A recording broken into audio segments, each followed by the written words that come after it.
Bakit mahalagang magkaroon ng sariling pera ang mga babae? Karamihan sa mga lalaki, hindi ko nila lahat, feeling entitled sila lang ang napapagod kasi sila lang ang nagwo-work. Feeling nila, masyado kang dependent sa kanila na okay lang tratuhin ka ng hindi maganda. Pagsalitaan ng masasakit na salita, gagawan ka pa ng kalokohan. Hindi nila binavalidate yung nararamdaman mo. Tapos ikaw, tatanggapin mo na lang mang tatanggapin. Kasi nga wala ka naman magagawa dahil nakapulong ka na sa ganong sitwasyon.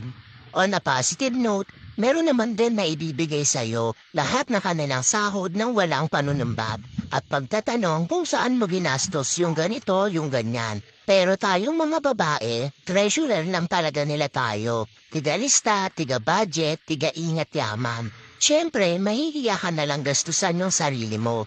Iisipin mo na lang na ipangdagdag sa panggastos sa pamilya nyo.